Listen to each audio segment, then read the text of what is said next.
Hola, buenas noches. Hoy vamos a hablar de la falsificación en el cristianismo. Antes de entrar en materia, quiero hablarles de algo que es de la historia de Venezuela y que, bueno, gracias a ese acontecimiento de nuestra historia, quizás muchos conocieron el trabajo de este servidor. Me refiero a la época de manifestaciones del año 2014 y del año 2017. Ustedes saben que en esta época los estudiantes se convirtieron en líderes y en personas respetadas y admiradas por nuestra sociedad debido a los actos de valentía que ellos realizaban, buscando desesperadamente y con sus propias fuerzas lograr algo que contribuyese a la libertad de Venezuela. Ahora, voy a poner el ejemplo de Altamira. Tú sabes que estaba siempre en Altamira, en la Plaza Altamira, los que veían todo lo que estaba sucediendo en el distribuidor de Altamira. Estamos hablando de dos cuadras llaneras de distancia, ¿no?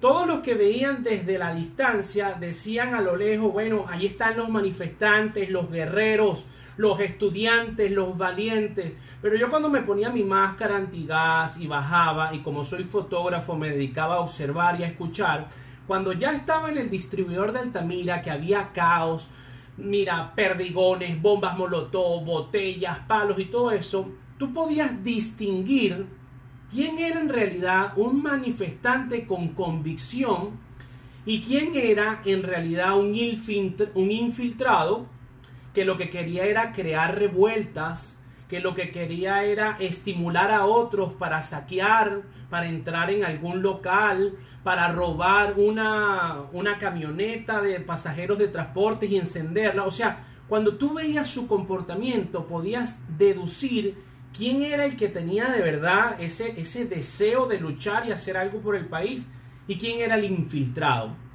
Pero si tú no te dabas el tiempo, no podías diferenciarlo, porque los dos estaban encapuchados, los dos usaban la bandera de Venezuela, los dos tenían escudos de madera y etcétera. Y este ejemplo me sirve para mostrarte que en todos los dominios y en todas las áreas de nuestra historia hay falsificación. Y Venezuela creció y tiene una cultura de la falsificación. Películas falsificadas, discos de CD falsificados que los vendían en la autopista. Incluso no sé si ustedes recuerdan que hay una cadena, una franquicia comercial que vende perfumes, y estos perfumes cuando tú llegas te dicen, no, este huele como Chanel, este huele como la fragancia parecida de Carolina Herrera, pero ese como es una distancia años luz de la verdadera fragancia. ¿Por qué? Porque hay falsificación. Ahora, un ejemplo oportuno, que me imagino que tú lo has visto, y si no lo has visto te lo cuento, la falsificación de cantantes. Personas o individuos que no son cantantes, que no tienen voz, que no tienen talento, que no estudian la música, pero se ofenden cuando no son tomados en cuenta en premiaciones para cantantes, para música. Imagínate tú hasta dónde ha llegado este mundo de que reggaetoneros se ofenden porque en los Grammys no lo toman en cuenta. Espérate, papá, los Grammys es para la música. Está la música y el reggaetón. Son cosas distintas. No, si existiese una forma de premiación a través de la cual se diga, vamos a premiar a el mejor experto en autotunes que convierte el ruido en algo que más o menos tiene ritmo, pues ahí puedes participar. Pero no pretendas tú, siendo la falsificación de un cantante, que te tomen en cuenta y que te reconozcan como cantante. Ahora, les estoy poniendo como que varios ejemplos para que vean que la falsificación está en todos lados. Pero cuando se trata del cristianismo, la gente se ofende, y yo he recibido incluso comentarios, no sé si se ofenda o más bien se sorprende. Yo dejé de ir a la iglesia porque ese pastor robaba. Yo dejé de ir a ese lugar porque el líder tenía un amante, o porque se robaba los diezmos, o mira, y él dice que es cristiano, y se sorprenden porque en la iglesia también hay falsificación, cuando nuestro líder, nuestro Señor, el que murió y resucitó por ti y por mí, la base del cristianismo, o sea, Cristo, nos advirtió de que iba a suceder. Y no sé por qué ese pensamiento de que, bueno, hay falsificación en todos lados, pero dentro de la iglesia no lo hay. También hay falsificación en el cristianismo, en cualquier sistema de pensamiento, en cualquier religión hay falsificación. Y un ejemplo de esto está en Mateo 13, donde Cristo nos entrega la parábola del trigo y de la cizaña. Vamos a leer lo que dice Mateo 13, versículo 24 en adelante. Le refirió otra parábola diciendo: el reino de los cielos es semejante a un hombre que sembró buena semilla en su campo. Pero mientras dormían los hombres, vino su enemigo y sembró cizaña entre el trigo, y se fue.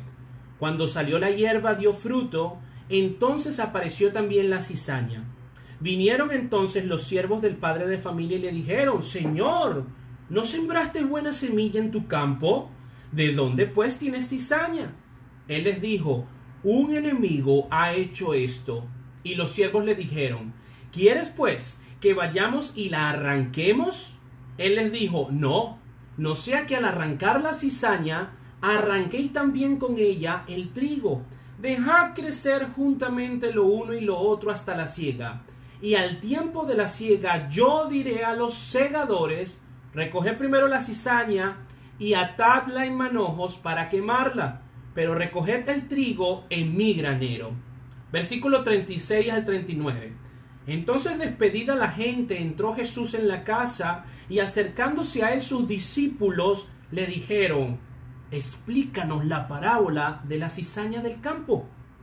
Respondiendo él les dijo: el que siembra la buena semilla es el Hijo del Hombre. El campo es el mundo. La buena semilla son los hijos del reino, y la cizaña son los hijos del malo. El enemigo que la sembró es el diablo, la siega es el fin del siglo, y los segadores son los ángeles. ¿Tú sabes por qué hay falsificación en la iglesia? Porque Cristo lo permite. ¿Y sabes por qué lo permite? Porque desea que crezca todo junto hasta el tiempo del fin. Porque nos dice que va a haber un tiempo de juicio. Y tú puedes engañar a todo el mundo, pero a Cristo, a Dios el Todopoderoso y al Espíritu Santo no lo pueden engañar. Dios permite que haya trigo y cizaña y que crezcan juntos, y muchas veces la cizaña nos sirve para fortalecernos a nosotros. ¿Por qué? Porque crecemos en paciencia, crecemos en perseverancia, en sabiduría, en mansedumbre, etc. Ahora, es interesante cómo Cristo pone de ejemplo el trigo y la cizaña. No sé si sabes, cuando tú ves a distancia el trigo y la cizaña, te pasa lo mismo que los espectadores que veían desde la Plaza Altamira a los manifestantes en el distribuidor. Todos son estudiantes, todo es trigo. Pero cuando te acercas, puedes darte cuenta que el trigo da fruto y la cizaña es maleza que tiene toxinas nocivas. Hay una diferencia importante. Algo da fruto, algo tiene toxinas nocivas. Ahora, pregunta: ¿cómo se puede reconocer un cristiano falso? Un cristianismo fraudulento. ¿Cómo se puede reconocer un pastor, un maestro que en realidad está utilizando, tergiversando o manipulando a una sociedad para sus propios beneficios? Voy a poner un ejemplo. Yo me imagino que la gran mayoría de los que me están viendo son venezolanos. Imagínate tú que tú estás en una reunión donde hay venezolanos, pero también hay europeos y hay asiáticos. Y sale a colación en este compartir el tema de Venezuela. Y brinca un europeo y dice: Venezuela, la tierra de los roques, la tierra del Salto Ángel, del Ávila, donde nació Simón Bolívar, y tú dices, wow, sí, está hablando de mi Venezuela. Pero luego este europeo sigue hablando de nuestro país y dice, la comida más suculenta en Venezuela es la bandeja de plato paisa. Todos los venezolanos en diciembre les encanta cocinar pasta. Los venezolanos son expertos en tomar vodka porque producen y les encanta el vodka. Y en el Zulia, el primer trimestre del año, puedes ir para, digamos que, disfrutar la nieve, porque es que se levantan montañas de nieve y el lago se convierte en hielo. Tú vas a decir, siendo venezolano, yo no sé de qué Venezuela está hablando este brother, pero de la mía no es. En diciembre yo como hallacas, si Dios me lo permite. El Zulia, el primer trimestre del año, hace calor igual que el resto. O sea, me estás hablando cosas que no tienen nada que ver con mi país. ¿Sabes por qué te pongo este ejemplo? Porque puedes diferenciar que al principio dijo la verdad el europeo. Habló del Ávila, del Salto Ángel, de los Roques y Simón Bolívar. Pero luego todo lo demás que dijo es mentira. La bandeja paisa es de Colombia. Aquí no se produce vodka, se producía ron. O se produce ron. Ahora, ¿por qué te pongo este ejemplo? Porque si tú quieres saber diferenciar entre el cristiano fraudulento, falso, y el verdadero cristiano, si tú quieres poder distinguir quién es el cristiano trigo y el cristiano cizaña, tienes que estudiar la palabra. Porque la palabra de Dios es la que te da a ti la agudeza, la sabiduría y el discernimiento para decir, lo primero que dijo este hombre es correcto, pero el 70% de lo que dijo es falso. Si tú no estudias la palabra, muy difícilmente vas a poder distinguir si alguien viene a ti y en principio te dice la verdad, y en principio dice, sí, Cristo murió por ti y por mí, pero después es un lobo disfrazado de oveja. ¿Cómo lo puedes diferenciar? Estudiando. Cristo no busca seguidores, Cristo busca discípulos.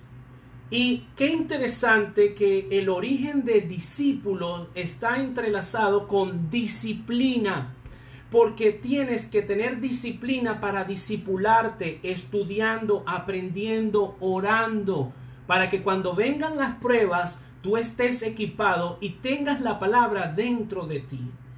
No pretendas tú poder diferenciar entre un falso cristiano o un cristiano correcto si eres un cristiano emocional que no abre la palabra para nada, que hablas de Cristo, pero sacaste de tu vida nada más y nada menos que la importancia de su palabra. Vamos a Mateo 24. Un momento, vámonos a Mateo 24. En Mateo 24, Cristo va a dar las señales del fin del mundo. ¿Cuáles van a ser los síntomas que va a presenciar la humanidad antes del fin del mundo? Primero, predice la destrucción del templo, que se cumple esa profecía en el año 70 después de Cristo, cuando viene el general romano Tito y destruye el templo de Jerusalén. Pero luego los discípulos en el versículo 3 le hacen 3 preguntas.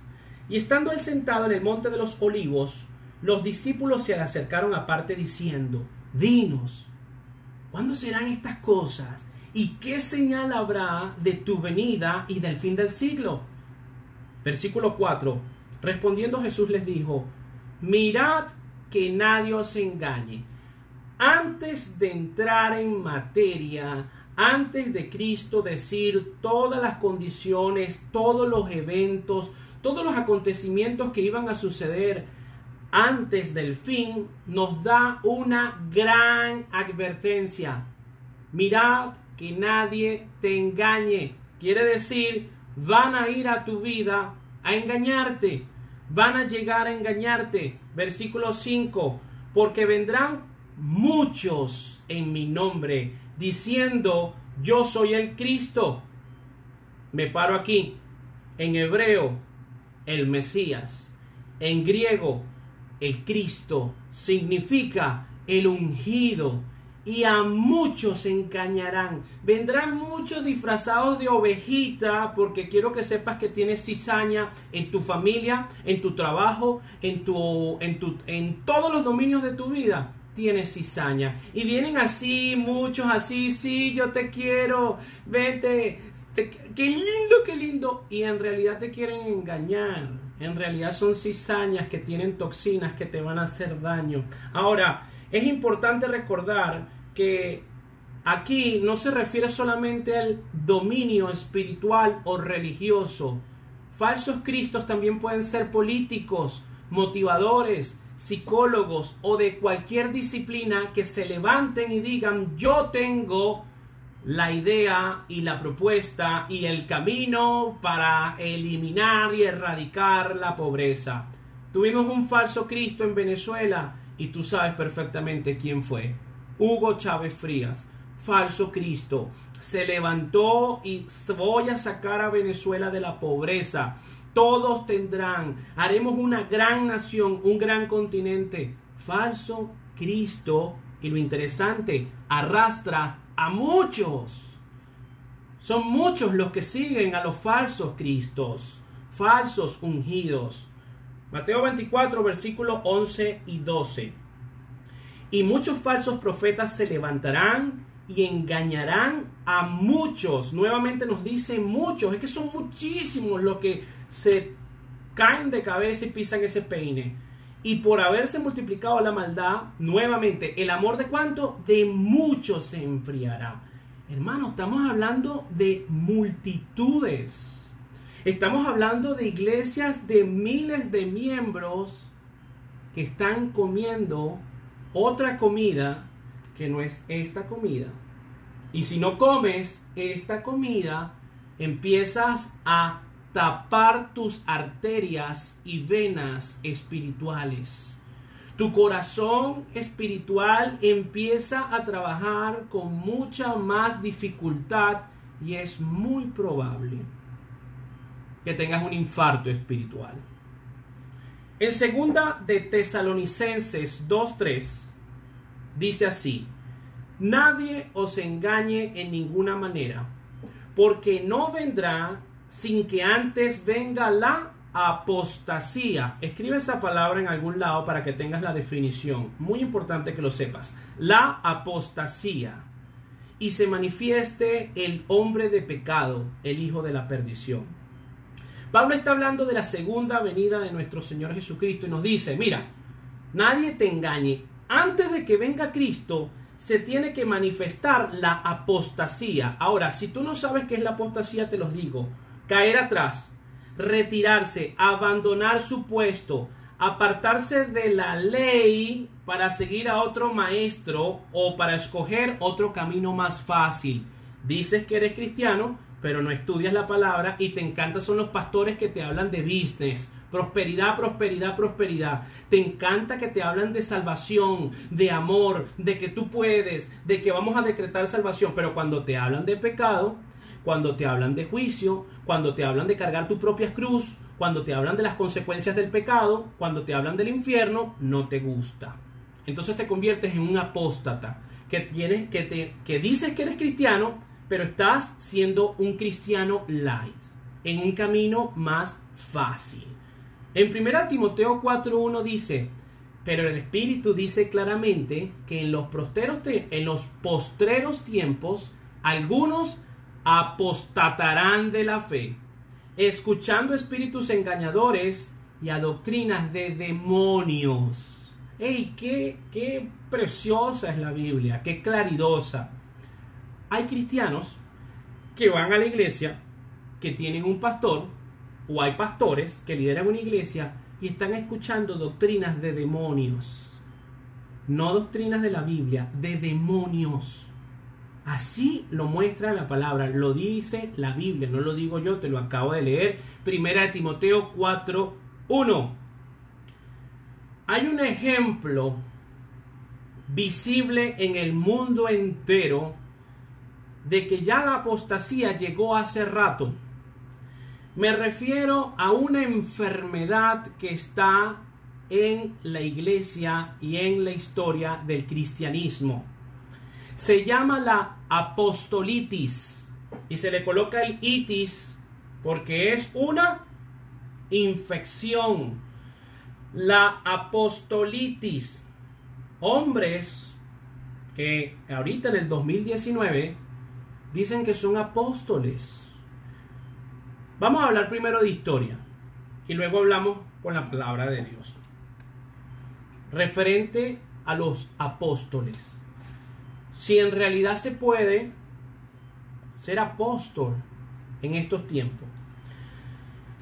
En el libro de los Hechos fue escrito por Lucas en el año 61 después de Cristo. 61.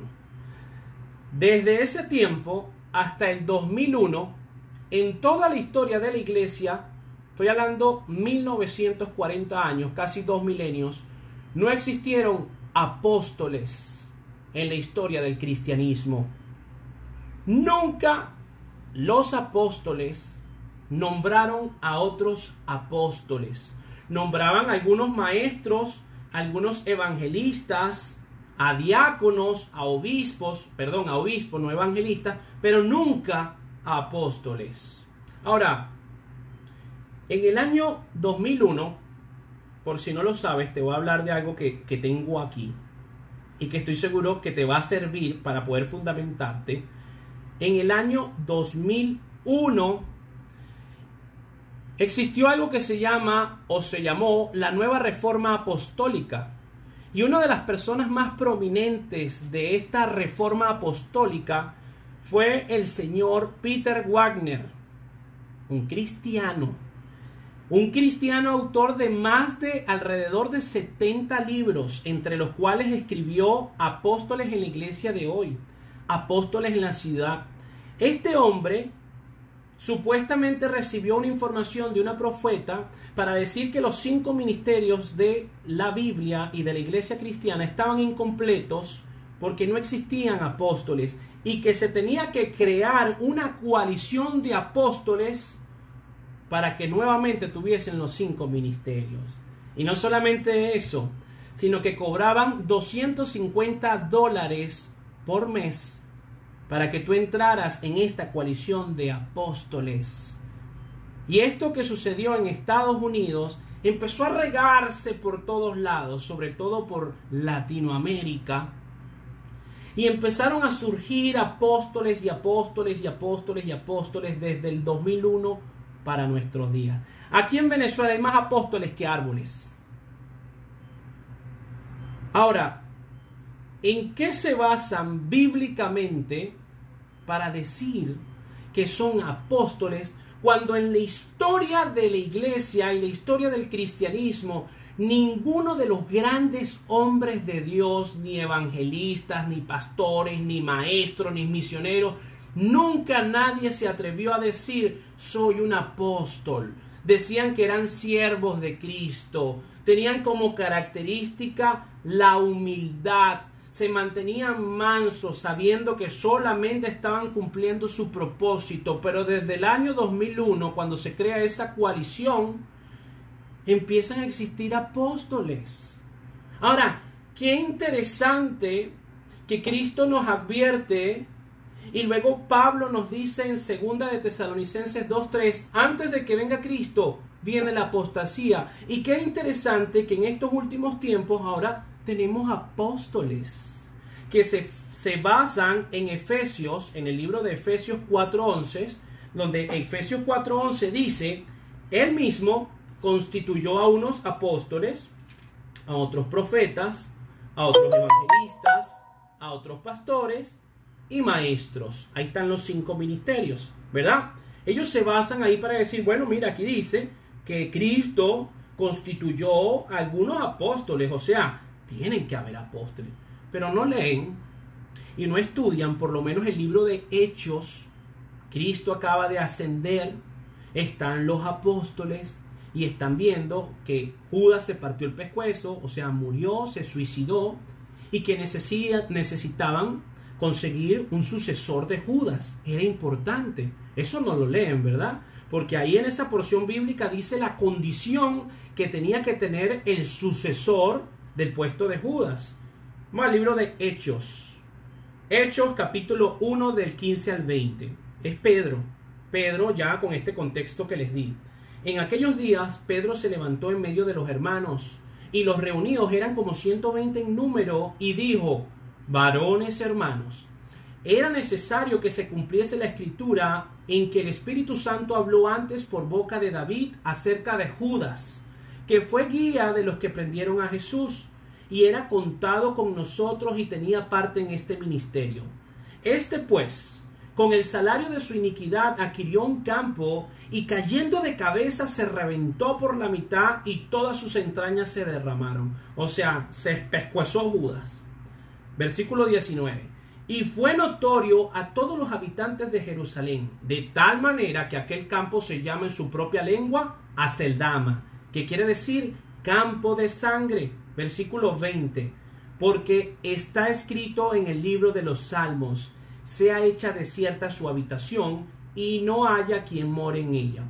La palabra de Dios es tan precisa que en el Salmo 109, versículo 8, dice que en el lugar donde iba a morir Judas, nadie iba a vivir. Y no solamente dice eso, sino que también dice, Hechos 1:20, tome otro su oficio. Necesitamos un sucesor de Judas. Versículo 21, presta atención. ¿Cuál era la condición? Es necesario, pues, que de estos hombres que han estado juntos con nosotros todo el tiempo que el Señor Jesús entraba y salía entre nosotros, comenzando desde el bautismo de Juan hasta el día en que de entre nosotros fue recibido arriba, uno se ha hecho testigo con nosotros de su resurrección. ¿Cuál era la condición que tenía que tener el sucesor de Judas para que se cumpliera el número de 12 apóstoles? Era un hombre que había caminado con Cristo desde su bautismo hasta su resurrección. Te pregunto, apóstol actual, ¿tú caminaste hace 2000 años con Cristo desde su bautismo hasta su resurrección? No. Entonces, ¿por qué te haces llamar apóstol? ¿Quién te dio esa prerrogativa que no te pertenece? ¿Quién te dio ese ministerio que no está ahorita habitado? ¿De dónde sacas tú eso? ¿Quieres más fundamentos bíblicos? Pues claro, hay que tener más fundamentos bíblicos porque hay que hablar con la palabra. Ellos se basan en Efesios 4:11, ¿verdad? Vámonos 2 capítulos antes. Efesios 2:20. Efesios 2:20. Edificados sobre el fundamento de los apóstoles y profetas, siendo la principal piedra del ángulo Jesucristo mismo. Pablo está hablando de que somos ungidos en un solo cuerpo y presenta una analogía de la construcción de un edificio. Cuando tú construyes un edificio, tienes un fundamento, uno solo, un fundamento que son los apóstoles y profetas que escribieron la palabra, que es nuestra base. Tenemos la piedra angular, que es la que proporciona el equilibrio, que es Cristo. Y luego tú y yo, juntamente con el edificio bien coordinado, vamos creciendo en la iglesia. Pero no siendo apóstoles, menciona apóstoles y profetas como el fundamento. Ya ellos son el fundamento. Existe un solo fundamento en una construcción. Luego venimos los que son pastores, los que son maestros, los que son evangelistas, pero no apóstoles. No apóstoles, son solamente el fundamento. ¿Quieres otro fundamento de lo que yo te estoy diciendo, que es que los apóstoles son el fundamento? Apocalipsis. El último libro de la Biblia, Apocalipsis, escrito por Juan, cuando fue desterrado en la isla de Patmos. Juan empieza a ver todo lo que está por suceder, empieza a ver todos los juicios, los sellos, los toques de trompetas, pero en el penúltimo capítulo de la Biblia, en el capítulo 21, versículo 12, él está describiendo el descenso de la nueva ciudad santa de Jerusalén. Y no solamente describe que está viendo que una ciudad desciende, sino que es tan preciso porque Dios es un Dios de orden, de detalles, de precisión, que Él describe la nueva Jerusalén. No solamente dice que va a una ciudad, sino que describe con detalles esa nueva ciudad. Apocalipsis 21:12. Tenía un muro grande y alto con 12 puertas, y en las puertas 12 ángeles y nombres inscritos que son las 12 tribus de los hijos de Israel. Al oriente 3 puertas, al norte 3 puertas, al sur 3 puertas, al occidente 3 puertas. Amigo que sigues a un hombre que dice ser apóstol o hombre que dice ser apóstol, por favor lee conmigo y si quieres haz planas en un cuaderno de doble línea. Apocalipsis 21:14. Y el muro de la ciudad tenía 12 cimientos y sobre ellos los 12 nombres de los 12 apóstoles del Cordero. 12 tribus que representan a Israel, 12 apóstoles que representan la iglesia. Dios de orden. ¿De dónde sacas que eres apóstol?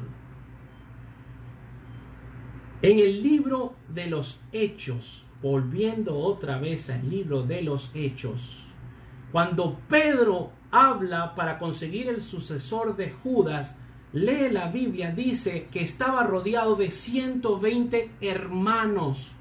¿Por qué buscan un sucesor y por qué no más bien empiezan a nombrar apóstoles y apóstoles si tiene 120 hombres disponibles? Porque los apóstoles son 12.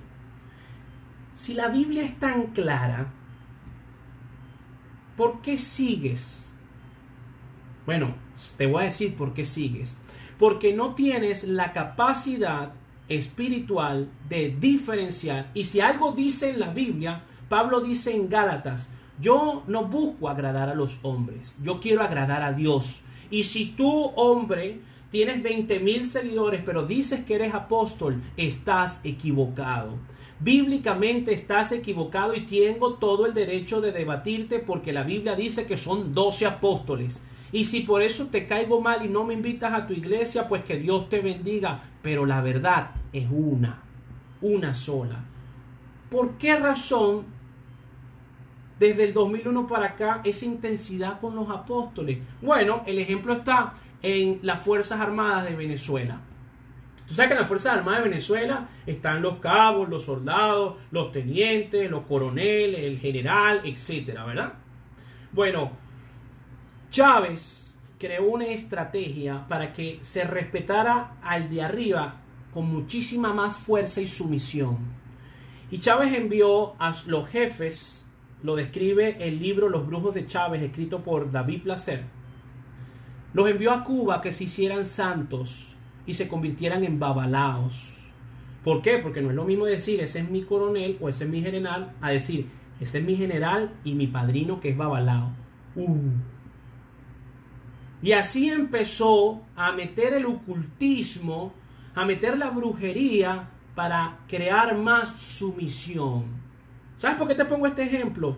Bueno, porque no es lo mismo decir, bueno, él es el pastor, o no, este simplemente es un cristiano. Como yo digo, yo soy un siervo inútil, con pecado, que solamente estudio la palabra y siento la necesidad de compartirle, pero soy lleno de errores, no me la sé ni me la voy a saber nunca, siempre dependo de Dios. No es lo mismo decir eso a decir, hey, viene el apóstol. ¿Qué pasó con la humildad? ¿Qué pasó con estudiar la palabra? ¿Qué pasó con ser humildes? ¿De dónde sacas tú eso? Estos videos de falso cristianismo no me va a alcanzar uno solo, como siempre lo digo. Vamos a seguir desarrollando el tema en otros dominios. Porque el que dice ser apóstol es fácil detectarlo. Porque nada más con que diga ser apóstol, bíblicamente está equivocado. Pero ya hay otros que son un poco más perversos, que son un poco más malévolos, que es mucho más difícil detectarlos. Y solamente reconoces que es un falso maestro, un falso profeta, Un falso profeta, ¿por qué? Porque confunde que es profeta como el Antiguo Testamento y no como el Nuevo Testamento. En el Antiguo Testamento el profeta era el que veía el futuro y advertía y predecía los juicios que venían a Israel. En el Nuevo Testamento el profeta es el que utiliza la palabra de Dios para exhortar, para redarguir, para consolar, para edificar. Ese es el rol del nuevo profeta. Entonces, para poder detectar a pastores fraudulentos, profetas fraudulentos o evangelistas fraudulentos, tienes que tener un poquito más de agudeza. En los bancos de Estados Unidos, cuando están contando la plata, los hombres que cuentan la plata hacia mano tienen un nivel de desarrollo del tacto que con solo tocar el billete a esta velocidad, ¡pum!, hay uno falso. ¿Sabes qué trae eso? La práctica. Quiero invitarte hoy a que estudies la palabra. Quiero invitarte hoy a que puedas comparar y asociar cómo Cristo nos advirtió y cómo en estos tiempos se está levantando la apostasía de forma tan salvaje.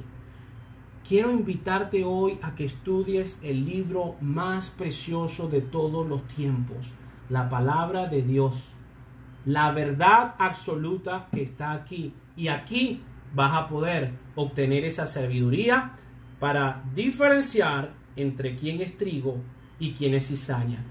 Y no te sientas mal cuando veas las consecuencias de la cizaña, porque la cizaña existe porque Cristo permitió que existiera hasta el tiempo que está destinado para que la cizaña vaya al fuego y el trigo vaya al granero de Dios. Bendito amor que los une, que Dios te bendiga. Me conecto en 5 minutos.